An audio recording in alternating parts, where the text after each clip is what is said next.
Welcome to New Hampshire's Business. I'm Fred Coker. New Hampshire's strategy?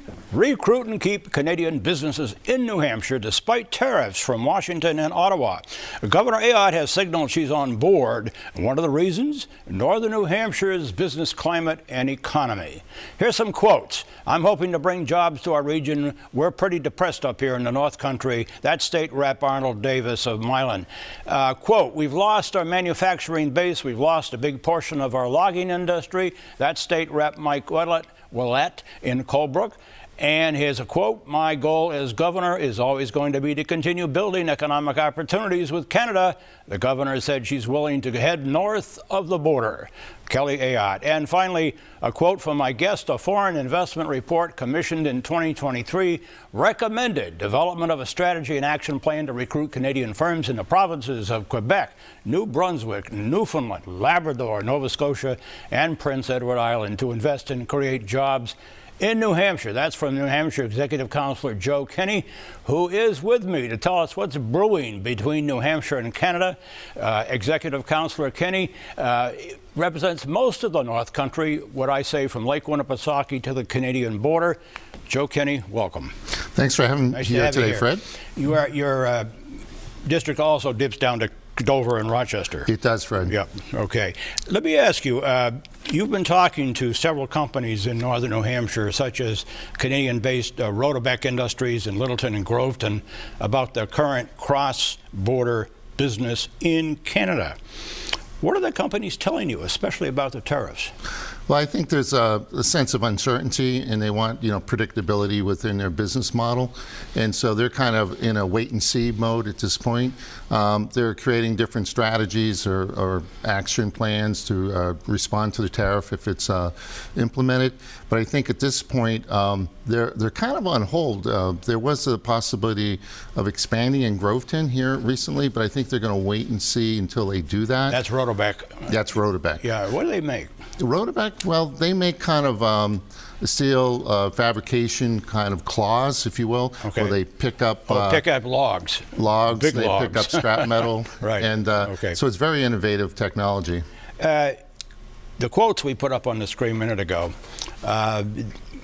there are two state reps from Milan and Colebrook saying they've lost manufacturing base and they've lost a big portion of the logging industry jobs. If that's the case, how does the North Country recover from that? Well, I think obviously there's a big push for the outdoor economy, but I still think that there's a lot of promise for manufacturing, and I think that's really with our Canadian partners, because we already have a lot of manufacturing going on in northern New Hampshire with right. Canadian foreign-based companies that New Hampshireites really don't know about, and that's Rotobec, that's Keops International, that's Boltar, that's Genfoot America, that's Codet up in Colebrook. There's lots of companies doing manufacturing up in northern New Hampshire. A couple of those are Canadian companies. They're all Canadian companies. They're all Canadian. They're all Canadian companies. Based in northern New Hampshire. Based in northern New Hampshire. There are literally hundreds of jobs that are Canadian-based companies that are providing jobs for Americans. So they're caught between the tariffs from both countries. They absolutely are. Yeah. You're familiar with a foreign investment report 2023 by Plymouth State University recommended New Hampshire develop a strategy and action plan to recruit more Canadian firms from the provinces of Quebec, Nova Scotia, and several other provinces. Is that working? Well, we have that report that will be hopefully published, if it hasn't already been, that was produced by Pierre Harvey, who's a consultant who's built this plan that is coming up with recommendations. One of the things is that... Pierre Harvey, not Plymouth State. No, this is another study that's coming out here now. But the reality is Canadian companies, when they find out about New Hampshire, really get excited. They look at our low income tax structure. They look at the fact that we don't have an inventory tax. They look at like, wow, we could plan our business here and we can find talent. We can work with the community college system, the university system. We can develop our workforce. We have the ability to, through our BA representative, Bina Lamontagne, understand the business environment, how to do payroll tax, what are the labor restrictions, what are some of the regulatory restrictions. Right. Finally, and briefly, What's your outlook? I mean, you represent the North Country. You go all over that place, part of the state. I see you in every community over time. What's your outlook for the future of the North Country?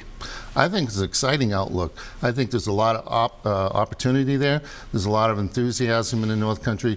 The North Country is being rediscovered, not only for its natural resources, but for its small environment and business-friendly environment. I think we really has a good future. And I want to thank Joe Kenny, Executive Counselor from District 1, which is much of the North Country. Thank you. Thank you, Fred. Nice to have you here. If you missed part of this briefing on the North Country of New Hampshire, you can go to WMUR.com, where it will be posted all this week.